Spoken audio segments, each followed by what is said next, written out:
قبرستان جانے کا حکم ہے آخرت کی یاد تازہ کرنے کے. قبرستان اس نیت سے جائیں جب وہاں جا کے دیکھیں گے مردوں کو تو آپ بولیں گے یار کل میں نے بھی یہاں آ کے کیا کرنا ہے, لیٹنا ہے. اسی طرح خاموش کالونی, بڑی بڑی تقریریں کرتے تھے, بڑی بڑی باتیں, آج کیا ہے بالکل لیٹے ہوئے ہیں, کروٹ لے کے لیٹے ہوئے ہیں, سو رہے ہیں آرام سے.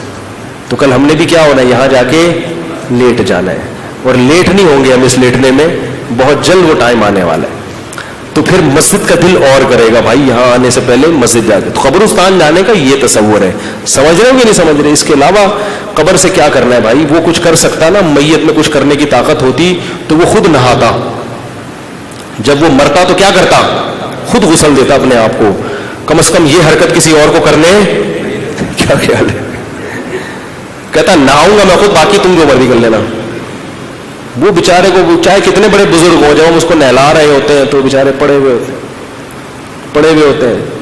کتنی جگہ میتوں میں ہم نے دیکھا سطر کھل جاتا ہے, ان کو ڈانٹ لگائی جاتی ہے. اللہ کے بندے خیال کرو, لوگ میت کو نہلانے میں احتیاط نہیں کرتے. موٹی چادر رکھو, سطر نہ کھلے. لیکن سطر کھل جاتا ہے تو میت کچھ بھی نہیں کہتی, یوں کر کے تھوڑی سی آنکھیں دکھاؤ کیا کر رہا ہے, کچھ بھی نہیں. اور اگر آنکھیں دکھا لے نا تو وہ باقی سارے لیٹے ہوئے ہوں گے, پھر ان کو غسل دیا جا رہا ہوگا. آپ میت کو غسل دے رہے, کوئی ایسی الٹی سیدھی حرکت کی, میت کو غصہ آ گیا تو آپ میت کی جگہ لیٹے ہوئے ہوں گے, آپ کو غسل دیا جا رہا ہوگا. ایسا ہی ہوگا. تو اللہ نے میت کر دی مردہ, اموات غیر احیاء, مردہ ہیں زندہ نہیں ہے. وما یشعرون ایان یبعثون, ان کو تو پتہ بھی نہیں ہے کب یہ اٹھائے جائیں گے. تو میتوں کو اب صرف اکرام کا حکم ہے کہ عزت کے ساتھ دفن کرو, ان کے لیے دعائیں مانگو.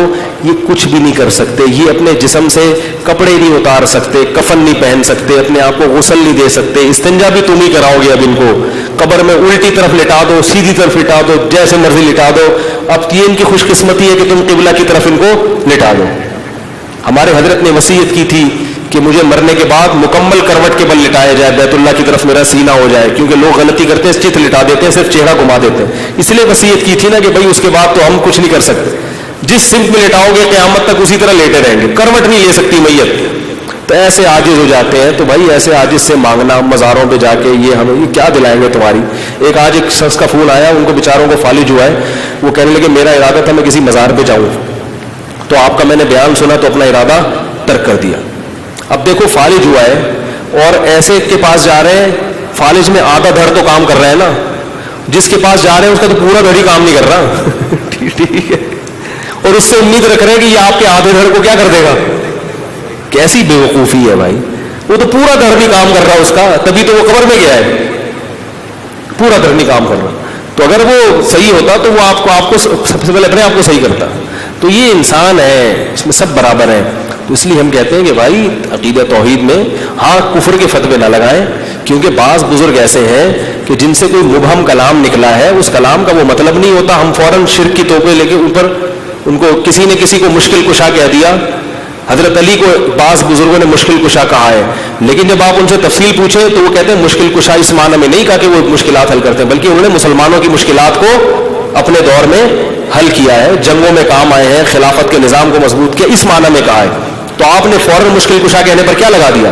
تبھی ہمارے اکابر نے امام احمد رضا خان بریلوی کو کبھی بھی مشرک نہیں لکھا, اس لیے کہ انہوں نے لکھا ہے نبی عالم الغیب ہے اور مشکل کشا ایسی چیزیں لکھی ہے, لیکن علماء نے کہا ہے کہ بھئی دوسرے مقام پر انہوں نے اس کی تعویل کی ہے. انہوں نے کہا عالم الغیب ہے مگر اللہ کے علم سے کم علم ہے. صحیح ہے نا, اس کا مطلب مانتے ہیں کہ اللہ کا علم زیادہ اور نبی کا